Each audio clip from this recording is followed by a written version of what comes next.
அன்புள்ள Thangathamizhan YouTube channel உங்களை வரவேற்கிறது. வரவேற்பது முருகவேல் திருமலைசாமி செங்குட்டுவன். அன்பு நண்பர்களே, பசுமை நிறைந்த நினைவுகளே, பாடித் திரிந்த பறவைகளே, பழகி கழித்த தோழர்களே, பறந்து செல்கின்றோம். குரங்குகள் போலே மரங்களின் மேலே தாவி திரிந்தோமே, குயில்களைப் போல இரவும் பகலும் கூவி திரிந்தோமே, வரவில்லாமல் செலவுகள் செய்து மகிழ்ந்திருந்தோமே அப்படின்னு சொல்லி ஒரு பாட்டு இருக்கு. எல்லாரும் ரசிக்கக்கூடிய பாட்டு. இளமைக்கால நினைவுகள். ஏற்கனவே ஒரு சின்ன இளமைக்கால நினைவு உங்களுக்கு சொல்லியிருந்தேன். அது மாதிரி ஒரு சின்ன நினைவு எனக்கு காலையிலேருந்து ஓடிட்டு வந்தது. அதை உங்களோட ஷேர் பண்ணிக்கணும்னு விரும்புகிறேன். ஏன்னா நீங்களும் அதை என்ஜாய் பண்ணியிருப்பீங்க. நான் 4ஆம் கிளாஸ் படிக்கும் போது எங்கள் அப்பாட்ட போய் ஒரு பம்பரம் கேட்டேன். பம்பரம். அப்பா சொன்னார், படி முதல்ல, பம்பரம் எல்லாம் பின்னாலன்ட்டார். அப்புறம் அம்மாகிட்ட சொல்லி கெஞ்சி கூத்தாடி ஒரு பம்பரம் வாங்கினேன். அந்த பம்பரத்தில் கம்பெனியில் ஒரு ஆணி அடிச்சிருப்பாங்க. அந்த ஆணியை பிடுங்கிட்டு ஒரு ஸ்க்ரூ வச்சு அந்த ஸ்க்ரூவில் மேலே இருக்க கொண்டே கட் பண்ணணும். இது ஒரு சைக்கிள் கடைக்கார அண்ணங்கிட்ட போய் கெஞ்சி கூத்தாடி அவர் செஞ்சு கொடுத்தாரு. அப்புறம் அதில் சாட்டவாரில் சுற்றி, பம்பரத்தில் சுற்றி கீழே அப்படி போட்டு அப்படி மேலே தூக்கி அப்படி கையில் பிடிக்கணும். இது ஒரு ட்ரைனிங் அது. அப்புறம் 2-3 பேர்கிட்ட சேர்ந்து ஒரு பம்பரத்தை கீழே வச்சு அந்த பம்பரத்து மேலே அடித்து அந்த பம்பரத்தை உடைக்கணும். சில சமயம் என்னோட பம்பரம் அதில் மாட்டிக்கும். அப்போ உலகத்தில் இருக்க அத்தனை தெய்வங்களையும் நான் கூப்பிடுவேன். எல்லா தெய்வத்தையும் கூப்பிட்டு என்னோட பம்பரம் உடையக்கூடாதுன்னு சொல்லுவேன். ஆனால் அந்த சமயத்தில் எல்லா தெய்வமும் பிஸியாக இருந்ததுனால என் பம்பரம் உடஞ்சி போயிடும். அப்புறம் மறுபடியும் அப்பாட்ட போய் பம்பரத்தை கேட்பேன். அந்த பம்பரம் என்னாச்சுன்னு கேட்பாரு. அப்புறம் அந்த பம்பரம் உடஞ்சி போச்சுன்னு சொல்லி மறுபடியும் கூத்தாடி வாங்குவோம். அதுக்கப்புறம் பென்சில் கேட்பேன். ஒரு பென்சில் கொடுத்து போட்டு அப்பா அதுக்கு கணக்கு கேட்பார். அன்னைக்கு கொடுத்துட்டேன், அந்த பென்சில் என்னாச்சு அப்படின்பாரு. ரப்பர் கொடுத்துட்டு கேட்பார். இது ஒரு காலம்.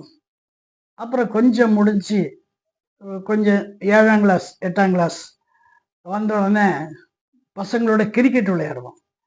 கிரிக்கெட்னா நீங்கள் நினைக்கிறபடி ஸ்டம்பெல்லாம் இருக்காது எங்களுக்கு. ஏதோ ஒரு மட்டை கிடைக்கும். அந்த மட்டையில் தூரத்துலேருந்து ஒருத்தன் எங்கேயோ ஒரு பந்து சம்பாரிச்சிருப்பான். அதை நாங்கள் ஒருத்தன் அடிப்பான், நாங்கள் பிடிப்போம். அதுதான் எங்கள் கிரிக்கெட்டு. ஸோ அதில் ரொம்ப மகிழ்ச்சியாக இருப்போம்.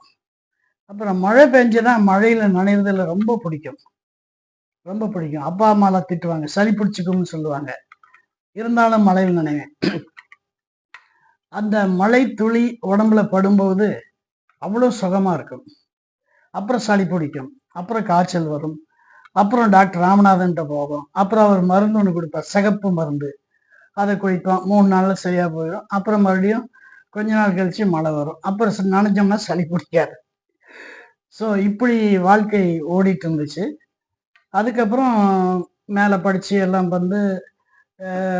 பியூசி ஆர்ட்ஸ் காலேஜில் முடித்து, பிஎஸ்சி திருநெல்வேலியில் முடித்து, அதுக்கப்புறம் ஒரு 3 இயர்ஸ் சப் இன்ஸ்பெக்டராக வேலை பண்ணி, அப்புறம் அதை ரிசைன் பண்ணிவிட்டு அதுக்கப்புறம் டீச்சராக 34 வருஷம் சர்வீஸ் பண்ணேன். என் லைஃப்பில் மகிழ்ச்சியான அந்த வருடங்கள் இன்னும் மறக்க முடியாது. பசுமை நிறைந்த நினைவுகளே அந்த பாட்டுக்கு இங்கே தான் பொருத்தமாக இருக்கும். என்னன்னா, எனக்கு அந்த குழந்தைகளை ரொம்ப பிடிக்கும்.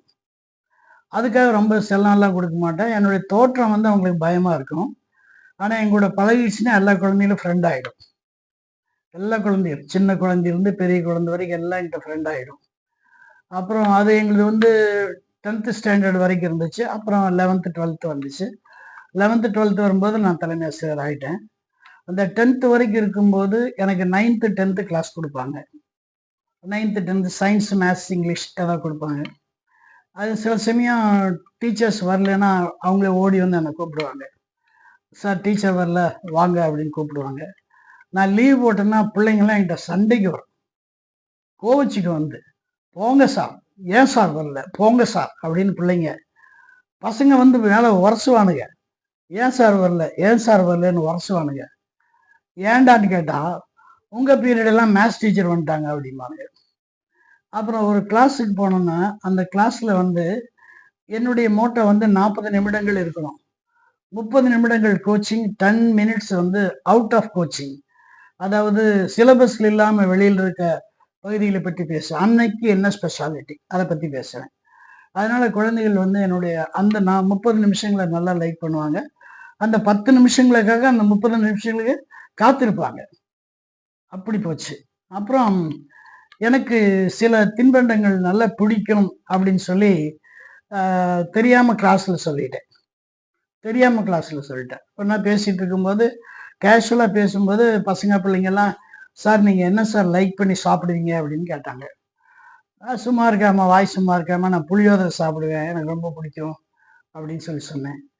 To my surprise the next day it is so happened that one girl by name, பேர் மறந்து வச்சு இப்போ சொல்கிறேன், அருணா. அவங்க அப்பா வந்து கொஞ்சம் ஐயர், அவங்க வீட்டில் எல்லாம் ஸ்பெஷலாக செய்வாங்க. அவள் ஒரு சின்ன டப்பாவில் புளியோதரை எடுத்துகிட்டு வந்து என்னோட ரூமுக்கு முன்னால் இங்கேயும் அங்கேயும் நடக்கிறான். அப்போ என்னோட கூட உட்கார்ந்துருக்க 2-3 வாத்தியாரில் ஒருத்தர் இறந்துட்டார், பாலகிருஷ்ணன். இன்னொரு மாஸ்டர் இறந்துட்டார், அவர் துரைசாமி. அவர், சார் என்னவோ அந்த பிள்ளைங்க ஓடுது, என்னன்னு கூப்பிட்டு கேளுங்க, உங்கள் கிளாஸ் பிள்ளைங்க அப்படின்னு. அப்புறம் நான் ஜன்னலையை பார்த்து என்னம்மா அப்படின்னு ஜன்னல்கிட்ட போனோன்னே அந்த டப்பாவை அப்படி உள்ளே தள்ளுவான். அந்த உள்ளே திறந்தா கமன்னு புளியோதரை வாசம் வந்து டேபிளில் வச்சேன்னா 5 நிமிஷத்தில் எல்லாம் வாத்தியார் ஆளுக்கு ஒரு ஸ்பூன் எடுத்துக்குவாங்க. எனக்கு கடைசியில் 2 பருப்பு தான் மிச்சமாகும். அதை சொல்லுவேன் போய், இந்த மாதிரி அருணா கொண்டு வந்து கொடுத்துச்சு, ரொம்ப நல்லா இருந்துச்சுன்னு சொன்னா தாமதம். அடுத்த நாள் பார்த்தா 5 ஜன்னல்ல 5 டிஃபன் பாக்ஸ் புளியோதரை இருந்துச்சு. எல்லா பிள்ளைங்களும் கொண்டு வந்துருச்சுப்பா. என்ன பண்றது, வாங்கி எல்லாரும் சாப்பிட்டோம்னு வச்சுங்க. இது வந்து ஒரு மகிழ்ச்சியான பொழுது. இந்த அருணா என்ன பண்ணான்னா 10th வரைக்கும் தான் இங்கே படித்தான். 11th 12th வேற ஸ்கூலுக்கு போயிட்டான். அப்புறம் அந்த புளியோதரையும் அப்படியே மறந்து போயிடுச்சுன்னு வச்சுக்கோங்க. திடீர்னு ஒரு நாள் காலையில் பார்த்தா 7th ஸ்டாண்டர்ட் படிக்கிற ஒரு பிள்ளை வந்து அதே மாதிரி ஜன்னல் கிட்ட அப்படி போச்சு. யாரும்மா நீ, என்ன விஷயம் அப்படின்னு. சார் புளியோதரைன்னு. எனக்கு ஷாக் ஆகிட்டேன். ஏன்னு கேட்டால் அந்த அருணா 11th ஸ்டாண்டர்ட் அங்கே படிக்கும்போது அவங்க அப்பாட்ட சொல்லி இதே மாதிரி டப்பாவில் புளியோதரை போட்டு கொடுத்துருக்கா. அதே அருணா இப்போ பெங்களூரில் மேரேஜ் ஆகி அருணா பாலாஜின்னு சொல்லி அவங்க ஹஸ்பண்டு, அப்புறம் ஆதித்யான்னு சொல்லி சன், அவர் MBA படிக்கிறாரு. Still she is in WhatsApp. இப்போ இந்த வீடியோவை நான் அனுப்பும்போது நைட் அவங்க பார்ப்பாங்க. பார்த்து எனக்கு ஒரு கமெண்ட் சொல்லுவாங்க. இதே மாதிரி பிரேமலதான்னு சொல்லி அவங்களுக்கு வந்து திருக்குறள் சிஸ்டர்ஸ்னு பேர். அவங்களும் அவங்க தங்கச்சி காஞ்சனாவும் மணமணன்னு திருக்குறள் சொல்லுவாங்க. வந்து நின்றுட்டாங்கன்னா போதும், கடன்னு. நாங்கள் வந்து ஒவ்வொரு ஸ்டாண்டர்டுக்கு ஒரு திருக்குறள் வச்சுருப்போம். இப்போ 6th ஸ்டாண்டர்டுக்கு 50, 7th ஸ்டாண்டர்டுக்கு 60, 8th ஸ்டாண்டர்டுக்கு 100, 9th 10th வரும்போது 150, 200 அப்படின்னு வச்சுருப்போம். அவங்கெல்லாம் டார்கெட் அடிப்பாங்க. அதனால அவங்களுக்கு வந்து திருக்குறள் சிஸ்டர்ஸ்னே பேர் உண்டு. இந்த குழந்தைகளுடைய படிப்பு எப்படி இருக்குன்னா பிரமாதமாக இருக்கும். Without equipment, without being equipped I cannot go enter the room. நான் எக்யூப் ஆகணும், படிக்கணும், படிச்சுட்டு தான் உள்ளே போகணும், இல்லை நான் தீந்தேன். ஸோ அந்த மாதிரி டிபிக்கல் கொஸ்டின் எல்லாம் கேட்பாங்க. நான் ஒரு நாள் 7th ஸ்டாண்டர்டுக்குள்ளே நுழைஞ்சேன். 7th ஸ்டாண்டர்டுக்குள்ளே நுழைஞ்சேன்னா அது பசங்க ரொம்ப ஸ்மார்ட்டாக இருப்பானுங்க. 7th ஸ்டாண்டர்ட் எனக்கு ரொம்ப பிடிக்கும். அவங்களெல்லாம் நான் நின்னாலே அவங்களுக்கு பிடிக்கும். அது மூலமே அவங்க குறும்பெல்லாம் எனக்கு ரொம்ப பிடிக்கும். சின்ன பசங்க கண்லேயே அந்த குறும்பெல்லாம் இருப்பாங்க. வந்துன்னா குட் மார்னிங் சார்னு கத்துனானுங்க. இதை உட்காருங்கடா அப்படின்னு உட்காந்துட்டானுங்க. அப்புறம் ஒருத்த மட்டும் இப்படி நெளிஞ்சிட்டு இருந்தான். ஏன்டா எந்திரா மேலே, ஏன்டா நெளியிறேன்னு. சார் ஒரு சின்ன சந்தேகம் அப்படின்னா. என்ன சந்தேகம்னு. ஒன்றும் இல்லை சார், ஒரு ராட்சசன் வந்து மக்களை தொந்தரவு பண்ணிக்கிட்டு இருந்தான்னு சொல்லி எல்லாரும் அவர்கிட்ட போய் கடவுள்கிட்ட போய் சொன்னாங்க.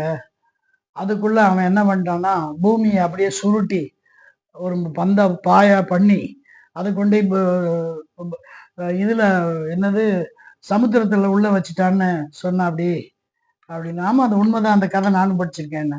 இப்போ அந்த பையன் என்கிட்ட கேட்டான், அப்போ அவன் எங்கே நின்றுட்டு அந்த பாயை சுருட்டினான்னு கேட்டான். எங்கே நின்று சார் சுருட்டினா? அப்போ அவனு சுருட்டினா பூமியோட போயிருக்கணுமில்ல இவனும். அப்போ எங்கே நின்று சுருட்டினான்னு நானே அசந்து போயிட்டேன் இந்த கேள்வியில். அதே மாதிரி ஒரு பையன், அந்த பையனை நான் என்ன சொல்லுவேன்னா, இப்போ இருக்கான், அந்த பையன் படிக்கவே மாட்டான். டேய், படிக்கலைன்னா நீ பொட்டணம் கட்ட தானே போவேன், படிக்கலன்னு வச்சுக்கோ நீ பொட்டணம் கட்ட தான் போவேன் அப்படின்னு சொல்லுவேன். சும்மா விளையாட்டுக்கு தான் சொல்கிறது, அதெல்லாம் வினையாலாம் இல்லை. ஆனால் உண்மையில் என்னாச்சு, அந்த பையன் 10th முடிச்சுட்டு பலசரக்கு கடை வச்சு இப்போ பிரம்மாண்டமாக இருக்கான் அவன். ஒரு நாள் எங்கள் வீட்டுக்கு வந்தான். வந்தோடனே, சார் ஞாபகம் இருக்காண்ணா, என்னப்பா வேலுமணி உன்னை மறந்துட முடியுமா அப்படின்னு கேட்டேன். ஆமாம் சார், என்ன சொல்லுவீங்க பொட்டணம் கட்டுன்னு பாருங்கள், இப்போ பட்டம் போட கட்டி எனக்கு பலசரக்கு கடை இருக்குது, வீடு இருக்குது அப்படின்னு சொல்லி மகிழ்ச்சியாக இருந்தது.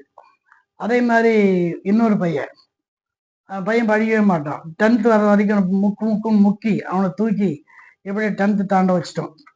10th முடிஞ்சு நின்றான். பார்த்தசாரதின்னு பேர். இன்னும் பல வருஷங்கள் கழித்து அவனை நான் கோயம்புத்தூரில் ஒரு பிஸி சென்டரில் பார்த்தேன். நான் என்னுடைய காரை பார்க் பண்ணிட்டு வர்றதுக்கும் அவன் காரை கொண்டு பக்கத்தில் நிறுத்துறதுக்கும் சரியாக இருந்தது. அதனால பெரிய கார் ஜம்முன்னு இருக்குது, நம்மள ஒரு பொட்டி கார் துணுண்டு. இறங்கி வந்தோடனே அவன் காரை விட்டு இறங்கி வந்தான். நல்ல வெள்ளை சட்டை, வெள்ளை வேட்டி, கையில் இவ்வளோ பெரிய மோதிரம், இங்கே ஒரு பிரேஸ்லெட்டு, இங்கே ஒரு ரோலக்ஸ் வாட்ச்சு, கழுத்தில் ஒரு பெரிய செயின், இத்தனை பெருசு தாம்பு கயிறு மாதிரி, அந்த செயினோடு அப்படி இறங்குறான். இறங்கினோடனே சார் அப்படிங்கிறான். திரும்பி பார்த்தா எனக்கு புரியலையே. சார் நான் பார்த்தசாரதி சார். அடே அப்படின்னு வாடங்க அப்படின்னு வந்துட்டான். பசுமாடு மாதிரி. நம்ம பசங்களெல்லாம் அதெல்லாம் கிடையாது, வாங்க போங்க வாடா வேணா வந்துடுவானுங்க, அவ்வளோ செல்லாம். வந்து அப்படியே குட்டி மாதிரி நிற்கிறான், அவ்வளோ ஹைட்டு. என்னடா பண்ணுற பார்த்தசாரதி அப்படின்னா, சார் ஜெராக்ஸ் கடை வச்சுருக்கேன் சார் அப்படின்னா. நம்மளுக்கு ஆச்சரியம், ஒரு ஜெராக்ஸ் கடையில் வச்சிருந்து சம்பாரிச்சு இவ்வளோ பெரிய கார் வாங்கிக்கணும் அப்படின்னு சொல்லிட்டு, என்னடா அவ்வளோ பெரிய கடையா அப்படின்னா, நீங்கள் வாங்க சார் கூட்டிகிட்டு போய் காட்டுறேன்னு சொல்லி என்ன அவன் காரில் உட்கார வச்சு வண்டி திருப்புறான். சத்தியமாக சொல்கிறேனுங்க, வண்டி ஸ்டார்ட் ஆனதே தெரியலைங்க. சின்ன சத்தம் கூட இல்லை, வண்டி அவ்வளோ மெதுவாக ஸ்டார்ட் ஆகுது.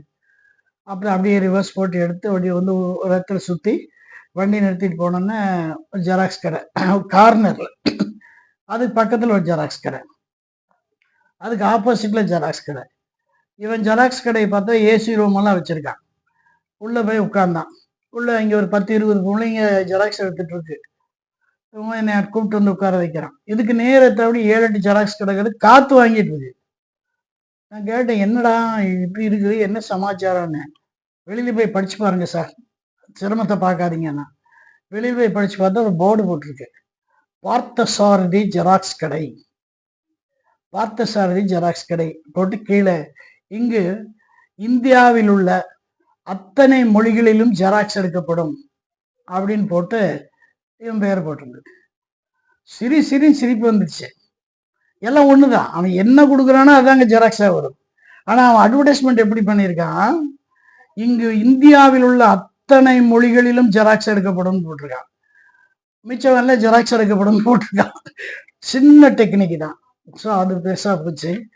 இந்த நினைவுகளோடு நான் எப்படி தூங்குறேன்னு அன்றைக்கி சொல்லியிருந்தேன்.